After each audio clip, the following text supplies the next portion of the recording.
Pour faciliter son expansion, l'homme érige des ponts depuis des millénaires. Même les ouvrages les plus basiques sont des bijoux d'ingénierie. Et ils sont toujours soumis à rude épreuve.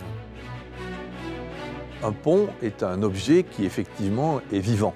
Il va se déformer sous les charges, sous l'action du vent, mais il va aussi vieillir. Les ponts sont particulièrement exposés aux éléments. Vent, pluie, eau de mer mettent à mal ces constructions XXL. Des contraintes aggravées par l'explosion de la circulation routière. Ce qui se passe, c'est que les ouvrages qui n'étaient pas conçus pour de tels trafics ont tendance à se fatiguer. Une fissure, même microscopique, ou un point de rouille au mauvais endroit peuvent avoir de lourdes conséquences. En France, pour éviter le pire, les ponts sont soumis à des contrôles permanents et subissent régulièrement des réparations hors normes. Premier défi, soulever un pont avec des vérins géants pour changer des pièces usagées sous la chaussée sans gêner la circulation. On ne peut pas se permettre d'avoir de trafic au-dessus.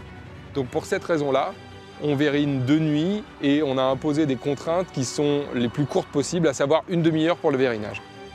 Les réparations mettent en jeu des techniques incroyables tout en limitant les risques. Détruire du béton avec de l'eau propulsée à grande vitesse, découper un câble tellement tendu qu'il risquerait de partir comme un fouet géant et causer de gros dégâts. Aujourd'hui, on a deux méthodes, c'est ou la méthode brutale, et il faut lâcher le câble, ce qui revient à lâcher un élastique de 400 tonnes, ou de maîtriser la coupe et la détente. Les travaux s'effectuent tant sous la chaussée qu'au sommet de pylônes de plus de 300 mètres d'altitude. Des interventions de haute voltige pour les opérateurs qui doivent hisser des gaines géantes en plein ciel. Les spécialistes de la maintenance réalisent au quotidien des prouesses. Et grâce à des innovations qui rendent les ouvrages toujours plus faciles à inspecter et à réparer, ils espèrent demain pouvoir parer à toute catastrophe.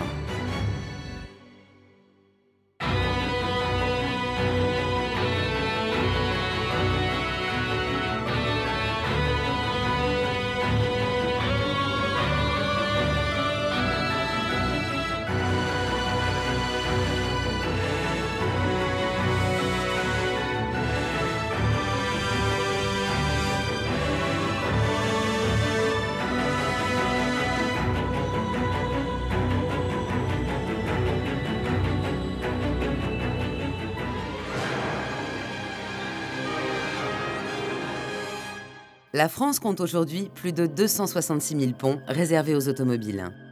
Un patrimoine immense, symbole de l'excellence à la française. Sur les 164 plus grands ponts, 23 nécessitent des réparations. Et tous sont scrutés en permanence pour parer à la moindre défaillance. Certains ouvrages des années 50 ou 60 avaient déjà plus ou moins prévu des conditions d'entretien. Mais ce n'était pas le cas général. Aujourd'hui, on s'attache beaucoup plus à l'entretien et on a des règles très strictes en ce qui concerne le maintenance et l'inspection. Un pont est composé de deux éléments. Un tablier qui constitue la voie de circulation et des renforts sous la chaussée à chaque extrémité.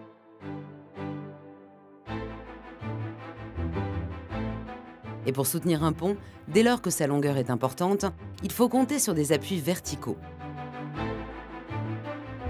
Ce sont les piles. Tout est fait pour assurer la résistance de ces ouvrages, car ils sont sollicités en permanence. Le vent pousse les tabliers. Le soleil et les embruns dans les estuaires mettent à mal les matériaux. Et c'est sans compter une très forte augmentation de la circulation. Le nombre de véhicules est passé de 6 à 40 millions depuis 1960. L'évolution du trafic telle qu'elle a été faite est tellement importante qu'elle n'a pas été prise en compte à ce niveau-là. Et les techniques de construction ont aussi beaucoup évolué. Et cet ensemble-là fait que les matériaux et les ouvrages qui étaient faits à l'époque se sont fatigués. Qu'il s'agisse de la météo ou de la circulation, le tablier du pont est soumis à des pressions permanentes. Pour résister, la seule solution, c'est de pouvoir bouger. Il faut qu'il ait cette souplesse, il ne faut pas qu'il soit justement trop monolithique, parce que le côté trop rigide fait qu'il deviendrait cassant. Or, on va travailler sur sa souplesse pour qu'il absorbe tous ces efforts. Comme un roseau pour ne pas rompre sous l'effet du vent, le pont doit pouvoir se déformer avant de reprendre sa forme initiale. Direction Millau et son viaduc, parmi les plus sensationnels ouvrages du monde. Long de près de 2,5 km et culminant à 343 mètres, ce viaduc est très impacté par le vent. Pour Thierry Vessade, le responsable des services techniques, lors de la construction de ce géant, rien n'a été laissé au hasard. Alors il faut savoir que le viaduc il a été construit et conçu pour résister à des vents de 400 km/h. Aujourd'hui, les vents max qu'on a eu en pointe, c'était de l'ordre de 125-127 km/h. Donc on a quand même énormément de marge. Le viaduc doit aussi supporter une circulation qui atteint 60 000 véhicules par jour. Pour l'encaisser, tous les grands ouvrages sont dotés d'appareils fonctionnant comme des articulations qui permettent au tablier de bouger sans endommager ses points d'accroche. Aux extrémités, à la jonction avec la terre ferme, se trouvent ce que les spécialistes appellent des joints de chaussée. Et là, nous sommes sous le joint. Donc, le joint, c'est des poutres métalliques parallèles. Et en fonction de la dilatation du tablier, ça va se serrer ou s'écarter. Ça fait comme un accordéon, tout simplement. Ce type de joint laisse la possibilité au tablier de bouger d'1 mètre de chaque côté. De même, des appareils d'appui sont installés à la jonction entre les piles et le tablier. Généralement composé d'une couche de néoprène résistant mais flexible, il permet au pont de bouger verticalement et latéralement, sans endommager les piles. Ces ingénieux systèmes sont présents sur la plupart des ouvrages. À Millau, 2 appareils sont installés sur chaque pile. Entre la pile et le tablier, on a un écart d'1,20 m. Et dans cet espace-là, on a un système de rotule qui permet en fait de faire glisser le tablier sur la pile, sur la tête de pile, pour que tout ça ce soit mouvant, que ce soit souple. Le viaduc de Millau compte 7 piles, dont 14 appareils d'appui en tout. Il n'en faut pas moins pour soutenir son tablier qui pèse 36 000 tonnes, plus de 3 fois la Tour Eiffel. Chaque appareil d'appui supporte donc plus de 5 tonnes. L'enjeu de la maintenance est primordial pour protéger le tablier et les piles. Ces équipements doivent être surveillés en permanence et remplacés pour assurer une sécurité optimale des ouvrages et des usagers. Une opération particulièrement délicate, car pour la réaliser, les spécialistes n'ont d'autre choix que de soulever le tablier. Pour découvrir cette intervention à haut risque, direction le chantier d'un autre pont emblématique.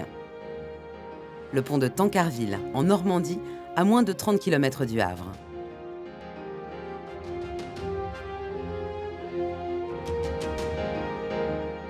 Le pont de Tancarville, ça a été le premier ouvrage construit après la guerre pour désenclaver le territoire du Havre. Les gens se sont aperçus, les commerçants, que pour livrer la marchandise qui venait du Havre, notamment au port, et qui devait être livrée à Paris, il fallait franchir la Seine, d'où l'idée d'un premier pont. Mis en service en 1959, le pont de Tancarville marque les esprits par ses dimensions hors normes. L'ouvrage ne compte que 2 piles et la distance entre les deux était à l'époque la plus longue d'Europe, 608 mètres. Pour franchir une distance pareille sans appui, les créateurs de Tancarville vont alors faire appel à une technologie particulière, celle des ponts suspendus, où 2 grands câbles vont d'une rive à l'autre. Ils sont érigés sur des pylônes construits au-dessus des piles. Des attaches descendent verticalement depuis ces câbles à distance régulière et soutiennent le tablier. Sur les côtés du pont, des viaducs d'accès, avec 9 piles chacun. Entre chaque pile et le tablier, des appareils d'appui. Ils sont composés de quelques dizaines de centimètres de béton armé, mais aussi de caoutchouc. Cette couche épaisse de 3 cm assure la flexibilité de l'ensemble. Dans le cadre de la maintenance, ces éléments doivent être remplacés. En gros, on change les appareils d'appui, c'est une pièce d'usure, hein, c'est un peu comme un amortisseur sur une voiture, c'est une pièce qui se change en général entre tous les 15-20 ans.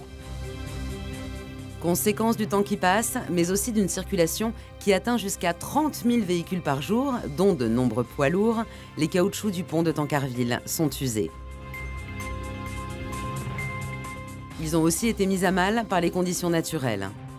Le sel, issu de l'eau de mer qui n'est qu'à quelques kilomètres de là, et surtout le soleil, qui fait perdre au caoutchouc ses propriétés élastiques. L'appareil devient rigide et du coup on a une transmission d'effort qui ne se fait plus et qui est repris à un autre niveau au niveau de la pile, qui peut après par dérive devenir dommageable au niveau de la pile ou au niveau du tablier.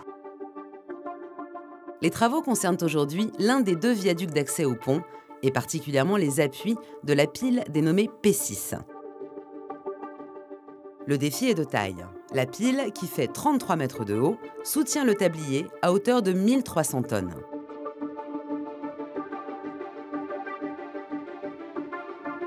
Xavier Muller, le conducteur de travaux, mène l'opération de remplacement.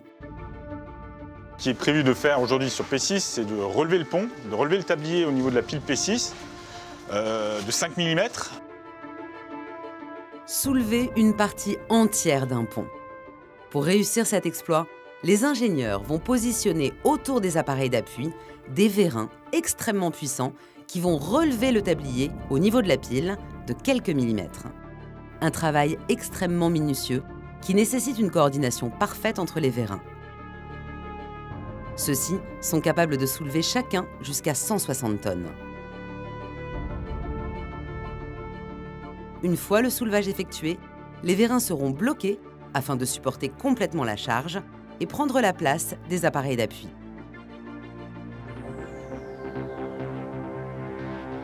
Cette opération est appelée vérinage.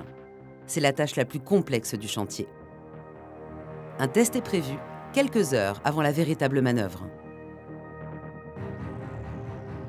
Ok, je vais commencer par envoyer sur la sortie 1. Le test se déroule dans les conditions réelles. Tout est dirigé depuis un centre de commandement au pied de la pile P6. 33 mètres plus haut, les vérins sont sous haute surveillance. Il y en a 20 au total, répartis autour des 10 appareils d'appui.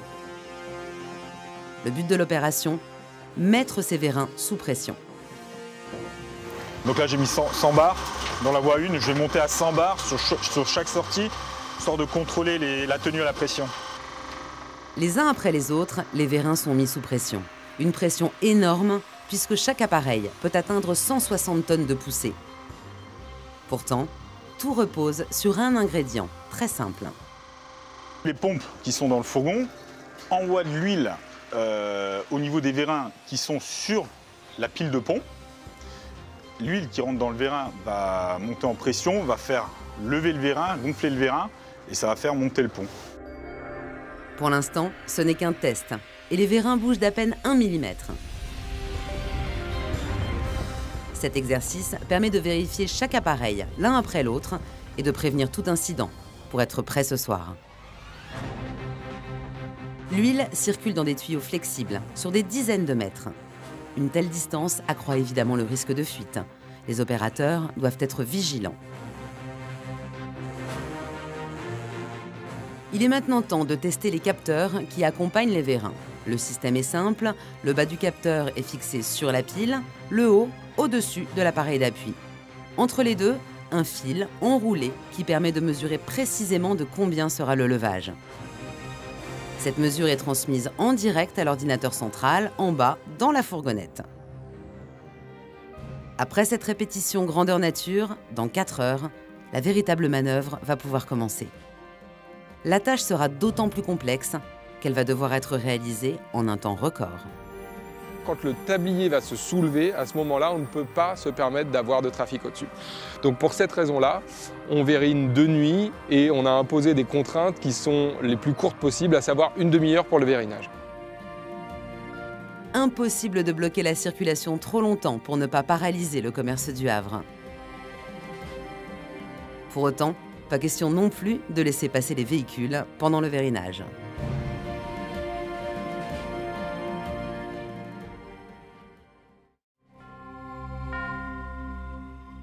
Sur le chantier, il est 22 h. La circulation vient d'être bloquée.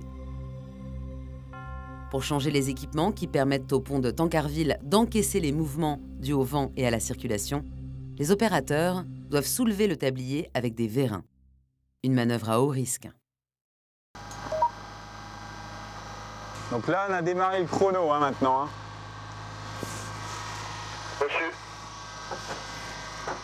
Au PC, la tension est palpable.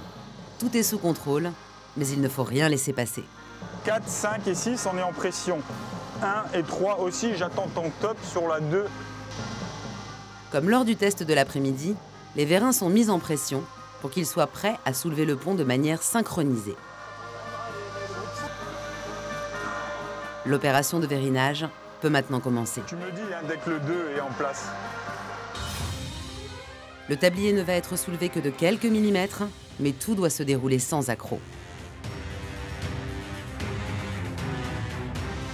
Ok, je vais lancer le vérinage là. Reçu.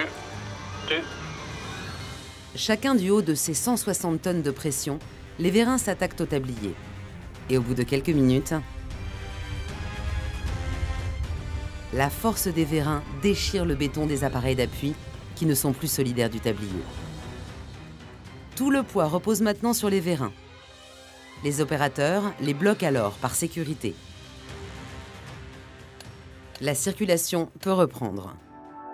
L'opération est un succès. Les professionnels sont parvenus à soulever une portion de tablier de 1300 tonnes, soit l'équivalent de 6 statues de la Liberté.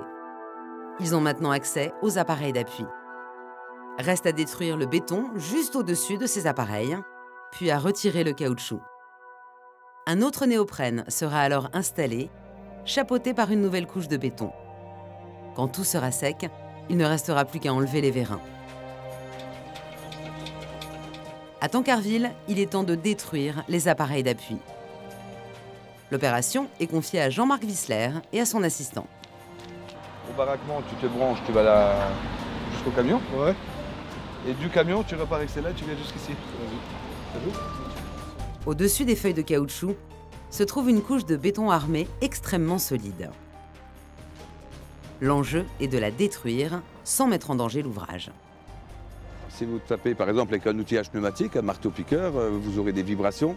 Vous risquez de déformer les armatures existantes. Et même si la zone dégagée semble propre, les vibrations auront peut-être créé des micro-fissures au-delà, ce qui engendrerait d'autres désordres. L'édifice a beau être très résistant, les dégâts engendrés par l'utilisation d'engins traditionnels, même invisibles à l'œil nu, pourraient mettre à mal l'intégralité de la structure. La solution ? Utiliser de l'eau, mais de l'eau sous ultra haute pression. Vous imaginez un gros karcher, le moteur, la pompe. La pompe, c'est seulement ça, ce boîtier jaune que vous voyez. Et donc, lui va envoyer l'eau sous pression donc jusqu'à l'opérateur. Tout part de cette unité commandée par ordinateur. L'eau est projetée dans ce tuyau jusqu'en haut de la pile, 30 mètres plus haut.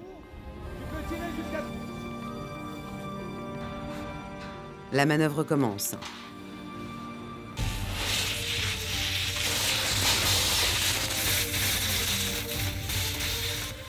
En quelques instants, le béton disparaît sous l'effet de l'eau pressurisée à 3000 bars.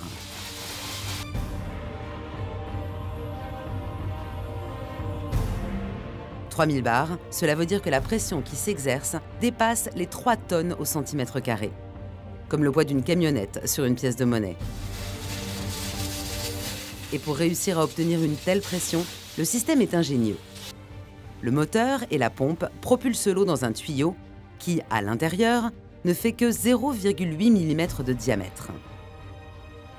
Résultat, forcé d'emprunter ce minuscule passage, la puissance de l'eau et sa vitesse sont démultipliées.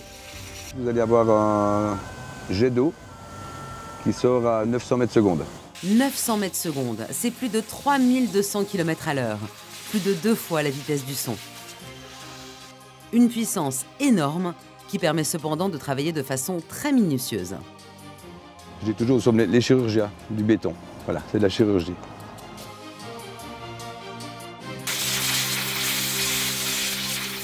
Grâce à cette technique appelée hydrodémolition, il va falloir moins de 2 heures pour entamer profondément ce béton renforcé d'une armature métallique. Ensuite, les spécialistes n'ont plus qu'à utiliser des moyens bien plus traditionnels pour finir le travail. Mais je vais prendre un peu en bas et en haut, puis après on sortira avec le pied de biche. C'est quoi? C'est pour monter vers ici.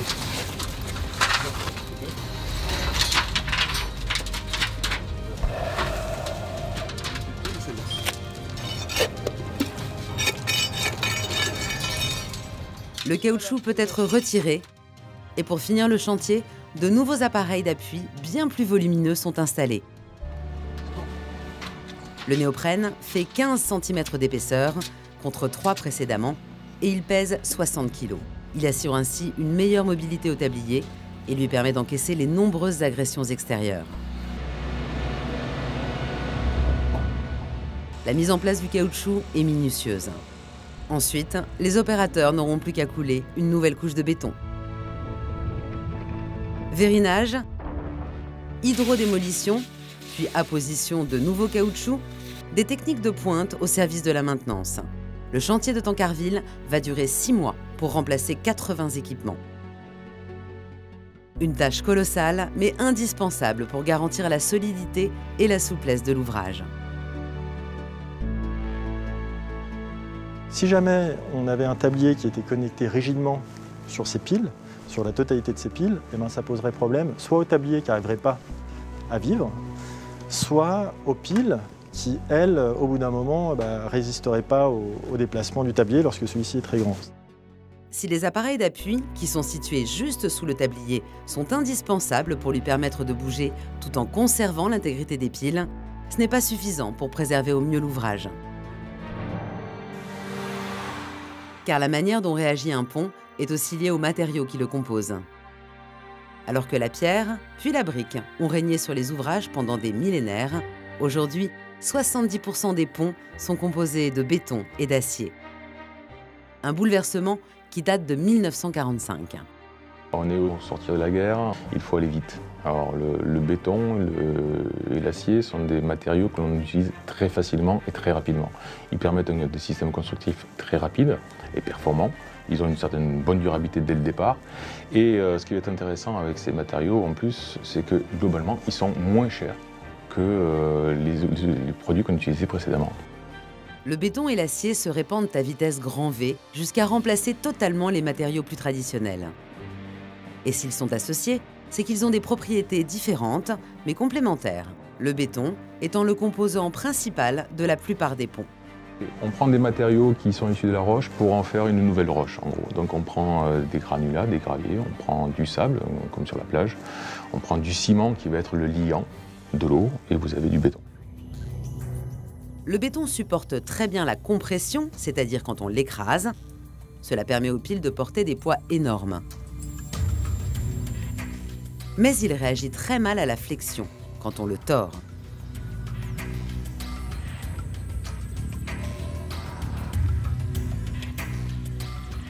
Voici une expérience en laboratoire.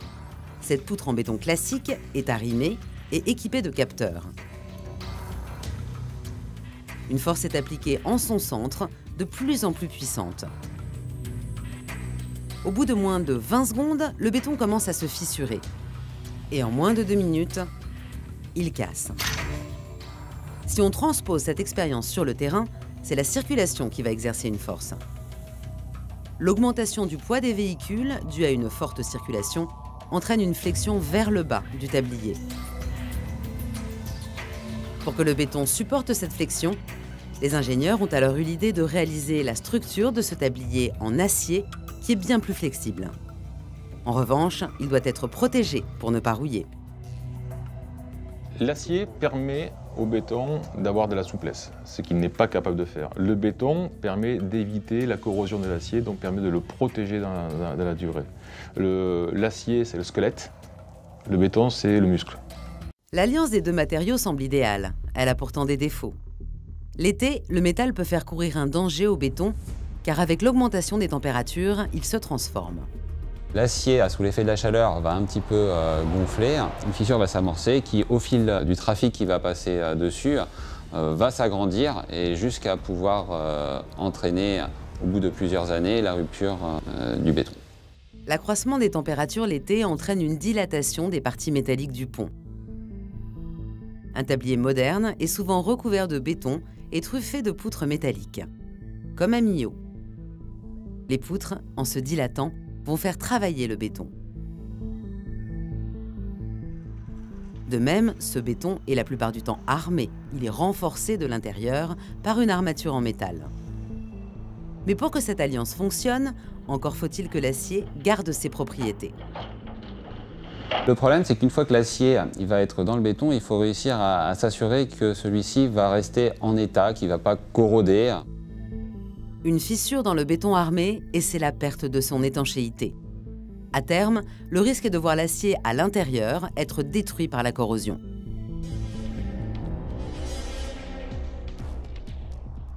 Pour éviter que le béton ne cède ou ne se fissure sous l'effet de la flexion ou de la dilatation, l'ingénieur Eugène Fraissinet a eu une idée révolutionnaire en 1908. Eugène Fraissinet a eu l'intuition de mettre de la compression dans une poutre, typiquement. Et donc, comme ça, de compenser, ou en tout cas de limiter, la déflexion et l'ouverture des fissures. L'idée peut paraître toute simple, elle est pourtant géniale. Des câbles métalliques vont être tendus au maximum, à l'intérieur ou à l'extérieur du béton, puis être ancrés à chaque extrémité, comprimant fortement celui-ci au moment où il est coulé. Cette tension permanente va limiter les possibilités de déformation du béton et ainsi le rendre beaucoup plus résistant. C'est ce qu'on appelle la précontrainte. Ce sont des propriétés mécaniques supérieures qui permettent justement de réduire les quantités de matériaux. Les avantages de cette technique sont bien réels et l'immense majorité des ponts l'utilisent aujourd'hui. Pour certains ouvrages, les câbles sont enfouis dans le béton. Pour d'autres, ils sont à l'air libre. C'est la précontrainte extérieure. Les câbles extérieurs ont un gros avantage, c'est quand il y a un souci, on le voit. Parce que là, si vous avez les câbles qui pètent, vous le voyez. Quand le câble interne, il est peut-être mieux protégé apparemment, mais quand il se casse, vous ne le voyez pas. Le souci, c'est que dans ce cas, le béton ne joue pas son rôle de protection du métal. Et si l'étanchéité des gaines qui entourent les câbles est imparfaite, ils peuvent rouiller. Tout le défi de la maintenance, c'est de savoir détecter quand le matériel se dégrade et de réagir en conséquence. Direction le viaduc d'Échinghen dans le Pas-de-Calais, à l'entrée de Boulogne-sur-Mer. Ici, en 2017, lors d'une inspection, une forte corrosion est constatée sur 10 des 320 câbles de ce pont. Un rapport d'État le classe alors comme ouvrage dont la structure est gravement altérée et nécessite une intervention urgente. Le viaduc ne date que de 1997, mais il est soumis à rude épreuve.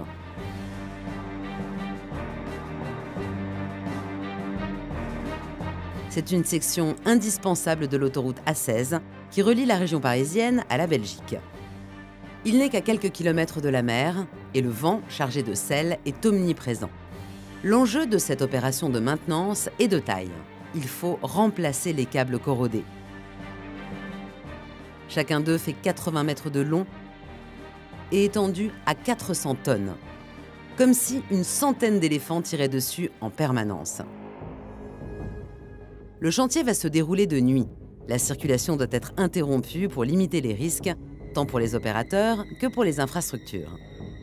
Aujourd'hui, on a deux méthodes, c'est ou la méthode brutale, et il faut lâcher le câble, ce qui revient à lâcher un élastique de 400 tonnes, ou de maîtriser la coupe et la détente. Les spécialistes ont dû rivaliser d'ingéniosité pour inventer un système permettant de découper les câbles et de les détendre peu à peu. Ce système est appelé détente par mordache. Les mordaches, ce sont ces parties métalliques bleues. Elles vont jouer le rôle d'énormes mâchoires d'acier. Le mordache sert à pincer le câble pour pouvoir le reprendre son effort et pouvoir le détendre. Les mordaches vont être placées de part et d'autre de l'endroit de la découpe prévu sur le câble. Elles vont être serrées sur ce dernier, en laissant au milieu un espace de quelques dizaines de centimètres. Elles sont reliées entre elles par 4 barres métalliques dont l'extrémité est bloquée par un énorme écrou. Les mordaches sont potentiellement mobiles sur les barres métalliques, mais pour l'heure, elles sont serrées sur le câble et bloquées par des vérins placés entre les mordaches et les écrous. La technique est alors la suivante. D'abord, le câble de précontrainte est découpé. Une fois que c'est fait, on pourra récupérer l'effort et donc maintenir l'effort, le temps de le détendre gentiment. Les mordaches, barres métalliques et vérins retiennent provisoirement les 400 tonnes de tension. Il est 21 h à Échingan et la circulation vient d'être interrompue. L'équipe a jusqu'au lendemain matin, 6 h, pour mener à bien l'opération et tout doit être orchestré au millimètre, tant la manœuvre peut être dangereuse.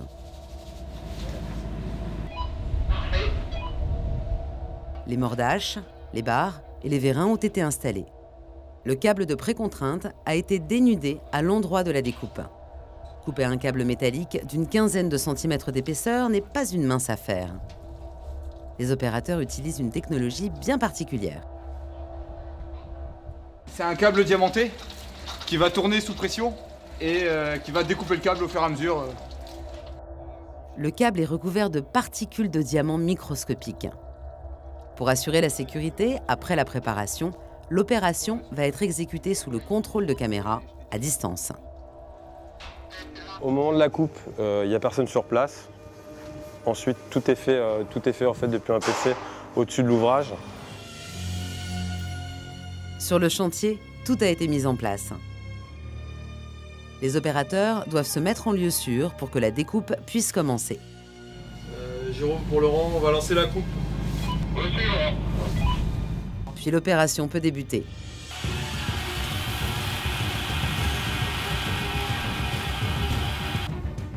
La manœuvre est dirigée à distance par un spécialiste qui contrôle la vitesse du câble de découpe en permanence afin d'éviter la surchauffe.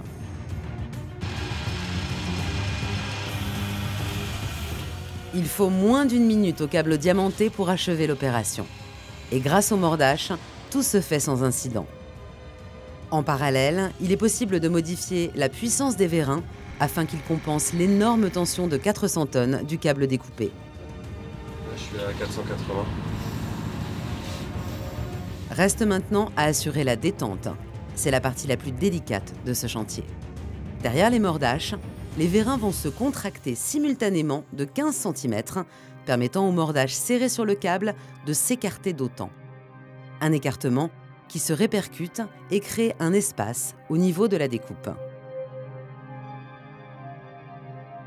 Les opérateurs vont alors faire reculer les écrous de 15 cm et les vérins avec.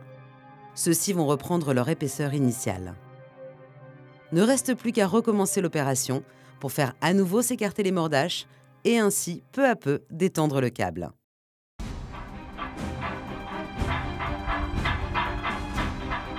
Le chantier d'Échingan est une parfaite illustration des défis modernes de maintenance et des technologies mises au point pour les relever. Une tâche extrêmement ardue et qui peut être encore plus spectaculaire quand il s'agit de remplacer des haubans.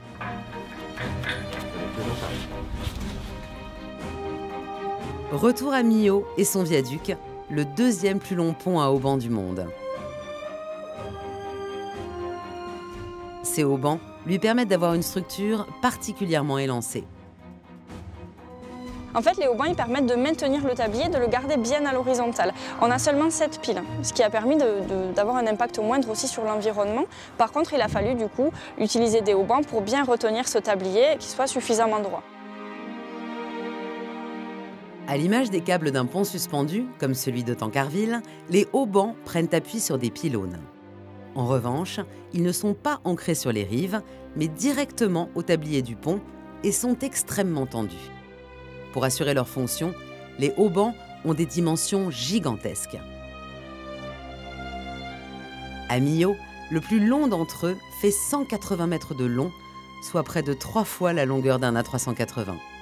Et il pèse plus de 22 tonnes. Manipuler ces haubans est particulièrement complexe. Ils doivent cependant être changés régulièrement dans le cadre de la maintenance des ponts. La solution vient de la composition même de ce type de câble, c'est-à-dire ce qu'il y a à l'intérieur. Un haubans, en fait, c'est un énorme câble qui fait de 20 à 28 cm de diamètre et qui est composé de torons. Donc les torons, ce sont 7 câbles en acier qui sont torsadés, reliés entre eux. Et plus le haubans est long, plus il a de charge du tablier à retenir, donc plus il a de torons à l'intérieur. Un toron est composé de 7 fils d'acier torsadés. L'avantage, c'est que chacun d'eux est bien moins volumineux et lourd qu'un haubans. Cela rend aussi beaucoup plus simple le remplacement de ces énormes câbles, même si l'opération reste impressionnante. Direction le village d'Unieux, en Auvergne, à 15 km de Saint-Étienne. Si l'endroit a une petite renommée, c'est grâce au pont à haubans du Pertuiset qui date de 1989. Aujourd'hui, un de ces câbles doit être remplacé.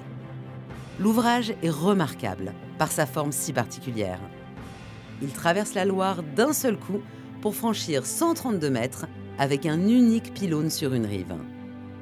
La force exercée par les haubans du côté du tablier est compensée du côté opposé par d'autres câbles solidement ancrés dans une épaisse couche de béton.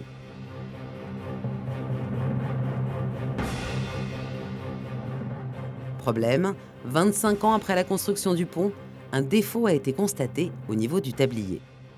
Lors d'une inspection en 2014-2015, on constate une déformation au niveau de la travée centrale du tablier, un abaissement de 10 cm.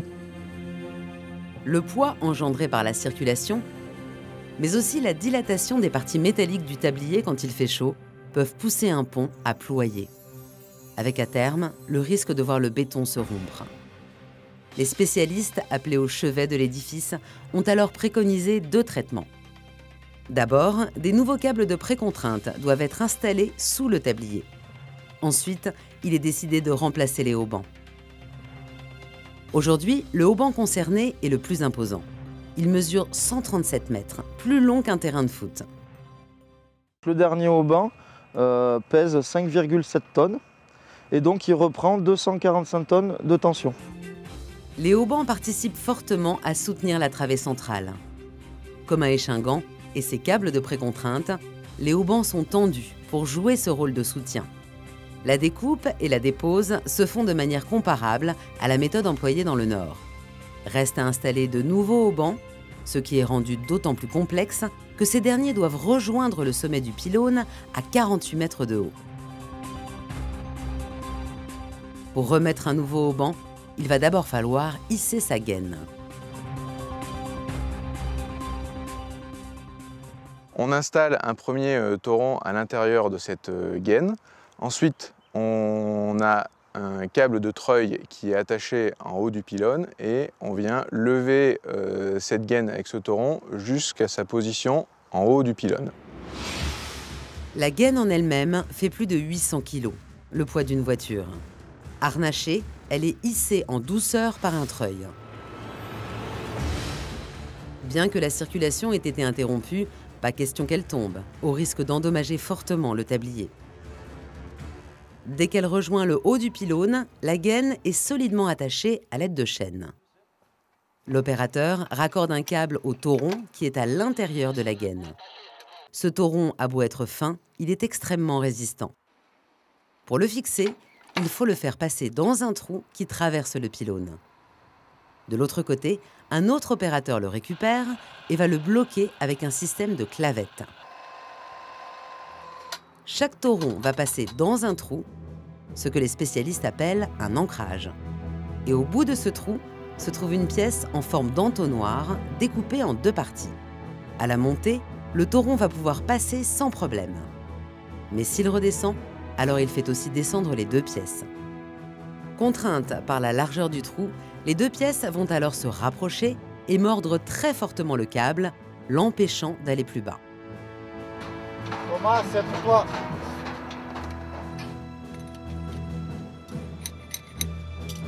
Le premier toron du haubans est fixé en haut du pylône.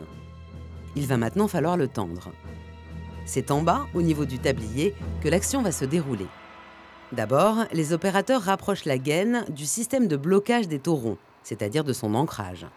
On approche la gaine au plus près de l'ancrage bas, on installe le toron à l'intérieur de l'ancrage et on vient avec un vérin le tendre. Et ainsi, à ce moment-là, on voit la gaine se lever dans une position qui est proche de sa position finale. Le tauron est attaché à un câble pour être tiré à travers l'ancrage situé sur le tablier du pont. Un mètre plus bas, sous ce même tablier, un opérateur le récupère. Puis, il va le tendre peu à peu en utilisant un vérin portable spécialement conçu pour ce genre de câble. Et avec lui, c'est toute la gaine qui se tend.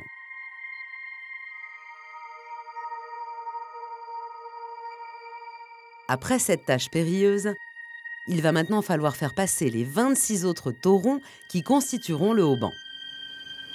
Ces derniers sont très résistants. Pour autant, la tâche doit être effectuée avec dextérité et précision pour assurer le plus de résistance possible à l'ensemble. Une fois tous les taurons en place, reste à raccorder la gaine en haut et en bas. Au final, il va falloir 2 jours pour remplacer un hauban, et comme le viaduc en compte 26, l'ensemble du chantier sera réalisé en 2 mois. Appareil d'appui, câble de précontrainte ou hauban, la plupart des interventions de maintenance et de réparation portent sur ces éléments qui permettent de protéger le béton. Celui-ci est en effet soumis en permanence à des mouvements du pont qui le mettent à rude épreuve. Et une fois que les fissures sont là, à terme, le risque, c'est la rupture. Il existe cependant aujourd'hui de nouveaux matériaux qui permettent de limiter drastiquement ce risque. Ces innovations font partie intégrante des défis de la maintenance. Et parmi elles, le béton fibré ultra haute performance. Avec les bétons fibrés ultra performants, on repousse les limites d'un matériau classique en allant sur des performances qui sont 5, 10, voire 20 fois supérieures aux matériaux classiques. Grâce au béton armé, puis à la précontrainte, depuis le début du XXe siècle, les ouvrages résistent bien mieux à la flexion. Problème, ajouter une grande quantité de métal, c'est ajouter du poids. Cela nécessite aussi la meilleure étanchéité possible afin de limiter les risques de corrosion. Comment faire un matériau plus performant et moins lourd? Il fallait y penser. Plutôt que d'ajouter des barres, les ingénieurs ont eu l'idée d'ajouter le métal sous forme de fibres. On a un matériau qui se comporte un peu, je dis bien un peu, comme de l'acier. Il a cette ductilité, la ductilité, cette capacité à se déformer sous la charge, que n'a pas obligatoirement un béton armé. En répartissant le métal sous forme de paillettes, ce béton va bien mieux résister à la flexion. L'expérience, qui consiste en une poussée appliquée au centre d'une poutrelle de béton classique, a montré qu'elle rompait rapidement. Il a suffi d'1 minute 49 secondes et d'une force de 1540 newtons, c'est-à-dire l'équivalent d'un poids de 150 kg. Voici la même expérience avec du béton fibré.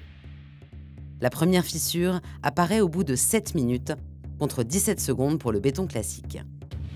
Au bout de 50 minutes, la poutre n'est toujours pas rompue, alors que la force exercée est de 23 000 newtons.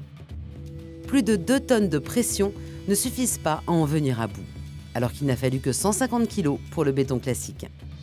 Un résultat spectaculaire qui montre comment le béton fibré profite mieux des avantages du métal sans les inconvénients. À la fois, on est plus rigide, donc on est plus résistant à la compression, à la traction, mais en même temps, on est plus flexible parce que ces fibres permettent un comportement du matériau qui est plus durable. Et le béton fibré a un autre avantage qui a un impact immédiat sur les chantiers. Quand il est encore frais, il est beaucoup plus dense. Ça veut dire qu'on va pouvoir les mettre en œuvre, y compris en pente, beaucoup plus facilement qu'avec un béton traditionnel. Moins poreux, il assure donc aussi une meilleure étanchéité. Enfin, il est aussi beaucoup plus résistant au temps. Les matériaux béton aujourd'hui pour les ouvrages d'art sont conçus pour résister 100 ans à 120 ans. Les matériaux BFUP pour aller jusqu'à 300 ans. C'est le défi actuel majeur pour les ponts, limiter les besoins futurs de réparation. Et ce, dès la conception. Les derniers ouvrages incluent les technologies les plus récentes, permettant une bien meilleure maintenance et une durée de vie démultipliée. On a des ouvrages plus durables et on a un souci maintenant d'intégrer la durabilité des ouvrages dès la conception. Ça permet d'intégrer dès le début le besoin de maintenir l'ouvrage. Mis en service en 2004, le viaduc de Millau est garanti 120 ans. L'ouvrage a bénéficié dès sa conception de nombreuses innovations dont le but était double. Limiter les dégradations des composants tout en facilitant les interventions nécessaires. Pour s'en rendre compte, il suffit de se rendre dans le tablier. Car à l'intérieur, ce tablier est un tunnel de 2,5 km entièrement en métal. Ici, les risques de corrosion sont une des plus grandes préoccupations. À l'intérieur du tablier, le tablier n'est pas peint, il est brut. Et pour éviter que le tablier ne rouille, on déshumidifie artificiellement le caisson, tout l'intérieur du tablier, pour figer le phénomène de rouille. La rouille se développe sur le métal quand l'atmosphère ambiante contient plus de 55% d'humidité. Pour empêcher ce phénomène destructeur, un système de ventilation fait circuler l'air en permanence. Et ce n'est pas tout. Des capteurs permettent le déclenchement automatique de déshumidificateurs, comme celui-ci, qui vont changer l'air humide de l'intérieur contre de l'air sec venu de l'extérieur. Le tout sous le contrôle d'un centre de commandement. On a le seuil d'hygrométrie qui est réglé à 40%. Si ce seuil évolue, on le voit en temps réel puisqu'on a une valeur chiffrée qui nous remonte. C'est le secret de Millot. Pour limiter au maximum les dégradations, quelles qu'elles soient, le viaduc est contrôlé en permanence. On a plusieurs familles de capteurs. On a des capteurs qui sont plutôt dédiés à la partie hygrométrie à l'intérieur du tablier, des capteurs qui sont dédiés plutôt à la partie dilatation et mouvement de l'ouvrage en tant que tel, et après des capteurs qui sont plus dans le temps, je dirais, pour voir s'il y a un tassement de piles, s'il y a des mouvements sismiques. Toutes les informations sont centralisées au PC pour intervenir au plus vite en cas de besoin. Et ce n'est pas tout. Certaines pièces sont changées avant même d'avoir été détectées comme défectueuses. Aujourd'hui, il s'agit du paratonnerre.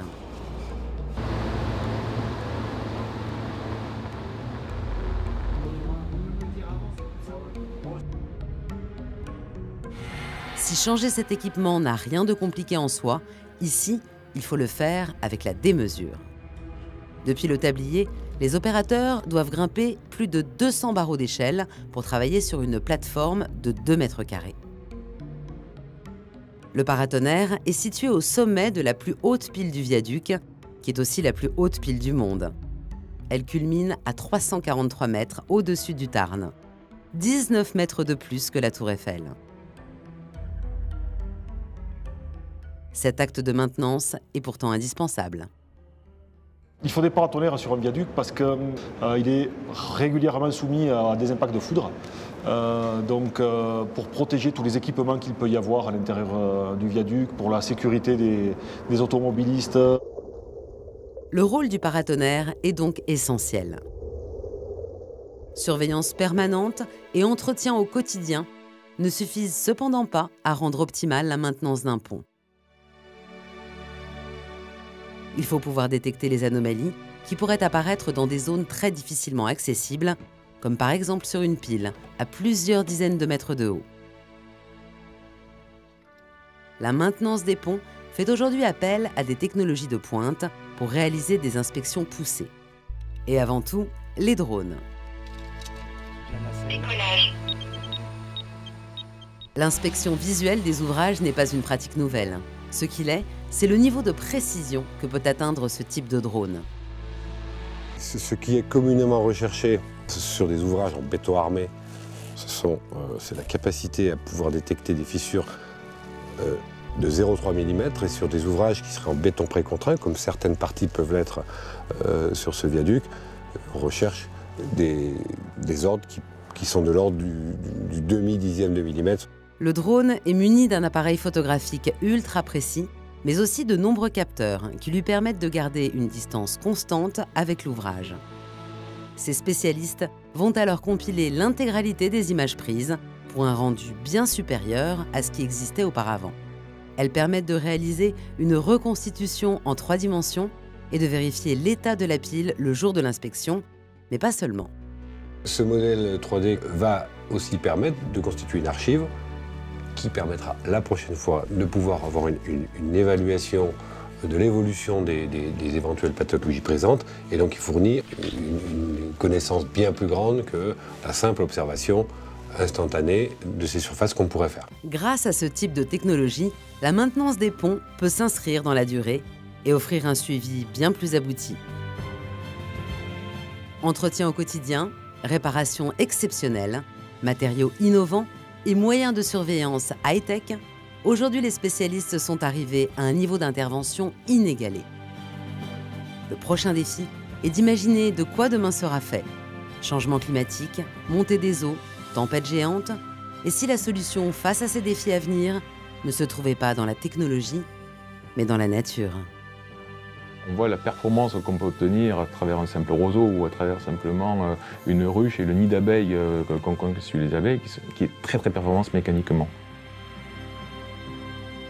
Une conception des ponts s'inspirant de la nature, alliée aux meilleurs outils de surveillance et d'intervention permanente, est sans doute la clé pour assurer une maintenance optimale dans le futur.